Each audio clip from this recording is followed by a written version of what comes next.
thing that we talked about was how should this be managed and how should this be managed, going into the future. And so I think we had different opinions, but you were talking about workplace behavior. Welcome to another timeless moment brought to you by the You Can't Comp This NBA Trading Card Podcast. If you like the video, please give it a big thumbs up. And if you want to support the show, please hit that subscribe button and tick that bell so you get notified whenever we go live. See you in the comments. We are here with a new segment, a new quick hitter. It is, what do we call this? Timeless Moments. Yeah. Come at us, Panini, come at us. Sue us. Please don't invite that. They can come for us. I don't want them to sue us. Yeah, so this week it'll be 10 to 15 minutes, it won't be long, even though we do like to segue. We're going to try to stay on topic. And today's topic is the backyard breaks debacle. What do you want to call it? Like, it's a controversy, it's a outrage, it's... Yeah, so I think just to add on to what you're saying, the idea of this segment is that it will be a bit more timeless so that you can actually go back and listen to this, say, in a month's time or in 2 months' time, as opposed to our other content that we make, our weekly content that's more point of time, current news, up to date, and in a week's time or 2 weeks' time or 3 weeks' time, it's what's the point of listening to it? The NBA's already moved on. So that's the idea behind this segment. We'll see how it goes. The very short segments that we've been doing for the trade podcast have done very well. So I think that's the other reason for us to try and look at doing some shorter content in addition to our longer content. So definitely. Why don't we start with just recapping what happened with backyard breaks? I think before we get into sort of the second or the new news around backyard breaks, why don't we just recap for people that might not have heard about it, and so they can sort of get their head around what's been happening. Agreed. So I think the way that I would summarize is he made extremely black remarks or black comedy around prostituting his daughter and getting her a OnlyFans page and silicone implants to enhance the age of 6 or something? Enhance her earnings. And so it wasn't very well received throughout the hobby, and the general consensus is there's no place in our hobby for that. No, not at all.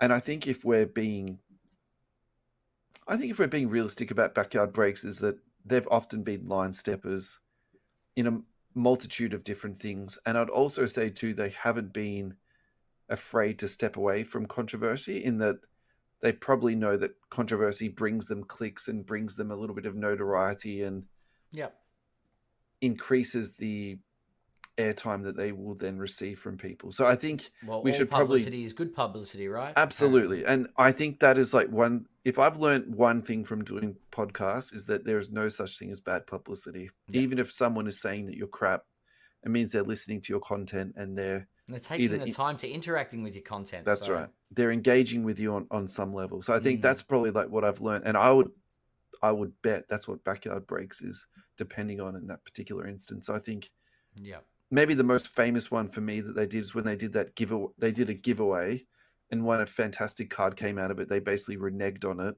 Yeah. And then they ran this whole, you could call it a scam or you could call it a shtick, where they pretended to be the person who received the card and call up and then on air try and like smooth the whole thing out. Like the whole thing was just an absolute shit show. Yeah. And there's the thing, like we understand it. I understand the hype, the reactions, the trying to push and be a bit controversial. But they are the kings, by the way. They are, and they're great. But the concern there is they are so like good at what they do. They're on everybody's screen. So there's certain lines that you just don't cross. Well, and they crossed the line and took a turd on it. I think if we're being realistic, that's what happened. It was deplorable behavior, and I don't. There's a difference between attention seeking and what they've done. Yeah, sure. And I think that goes beyond just random antics for clicks. Yeah. And I think that you don't make... There are certain things you just don't make jokes about in that sense. So... Yeah, look. Yeah, there's a time and place for everything, and that's not the right time. He didn't pick his... and children's on the stream. He didn't pick his right audience. I think that's what we can probably all agree on. Yep. So, yeah, last week when we did discuss this, I think the thing that we talked about was how should this be managed and how should this be managed, going into the future. And so I think we had different opinions, but you were talking about workplace behavior. Yeah. I was talking about a higher percentage of income to be taken away by Whatnot to Backyard Breaks. Yeah. And then internally, Backyard Breaks should manage him. And probably... that's actually how it played out. So they got the 1 day, the 24-hour suspension off Whatnot, which I think a lot of people sort of pushed back on. But then when you multiply that out by the 100 people that they employ, that's 100 salaries you have to pay for 1 day without any revenue coming in at all. So that's a very stiff penalty. That could be, $1 million penalty. That's pretty insane. Which I think is reasonable. And, they had to be penalized. Punishment's got to fit the crime, right? Yeah. And look, I'm definitely not sympathizing, for them, but I would also say too, you do have to multiply it out over that sort of larger scale. Yeah.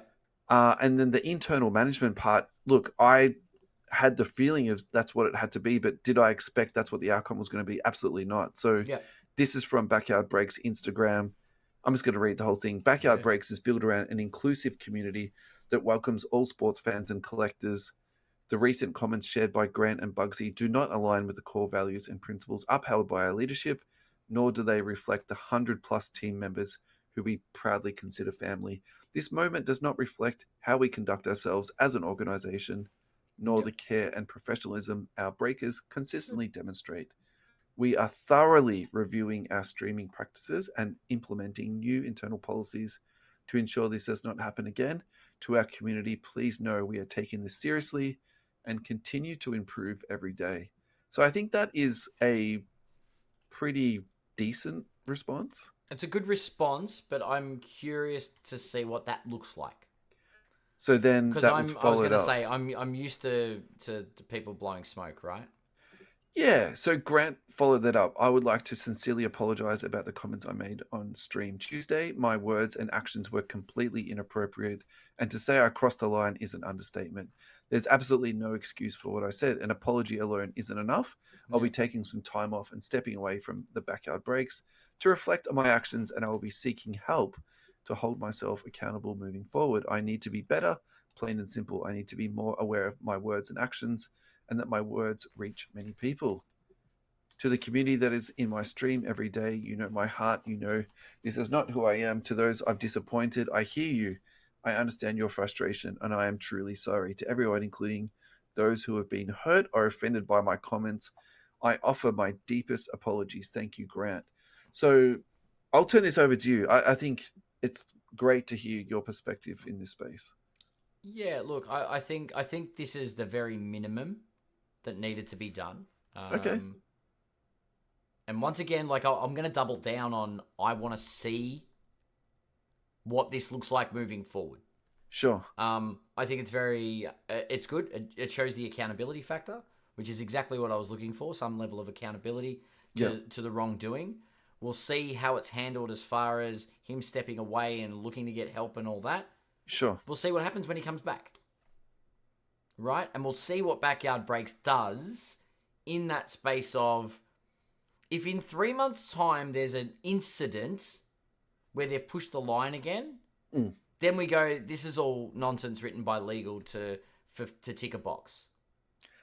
Do you know what I mean? But you need to see the behavior.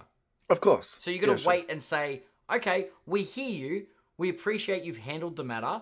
Let's see if your content reflects that. Yeah, sure. And that's it. You just hope nobody does anything stupid and makes another comment like that. Yeah, look, I think if you're known as a perpetual line stepper, that is also the risk that you take, is that you can step too far. So I think we should probably start there. Yeah, but that's fine. But it's if but you discovered the line and they've put a line in the sand and said this is not acceptable, right? Yeah. If they come back and make another, and these are the things I'll be looking for, is flippant comments to make fun of this situation, as in the reaction is, haha, we got a slap on the wrist, and making fun of the fact that, you know what, we're really still doing what we're doing. We just ticked our box. And there's ways that people are smug about things. Sure. You know what I mean? And it'll come out in the content. Look, sure.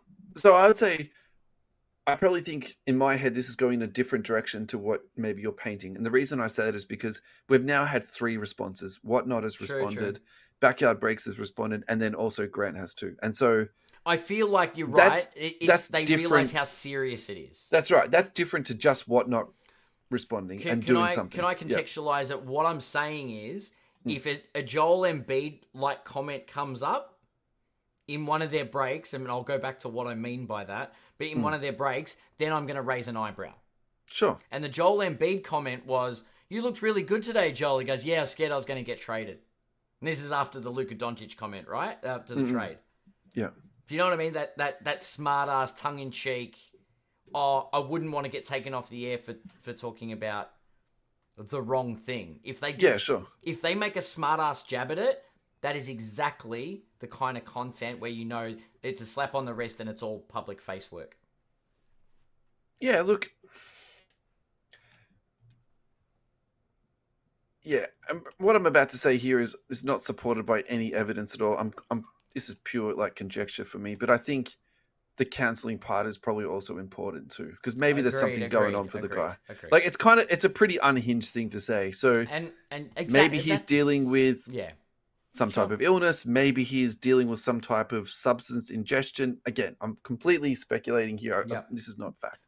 I'm just saying, maybe he actually is dealing with something, and so this is actually the perfect time to say, look, actually things at home for me aren't great. I need some time off. I need to go and talk to a counselor, get my shit back together, and I'll come back to work. And so, look, agreed. I think we can all either say, either we know someone who's like that, or we've been in that place ourselves. Like, sometimes you need some R&R from what is work. Just take a break from work. Yeah. And look, I don't want it to seem like I'm like, this isn't accountable enough, all the rest of it. I'm saying, no, I think it's good to paint that perspective. It's fine. Yeah, you've screwed up. You've acknowledged it. Yeah. Backyard Breaks, back on the air, all good. This guy's taking a break. All right, let's see what that looks like. But we're watching you, and if you do think this is just a joke and decide to take the piss out of it, you'll be held accountable for it.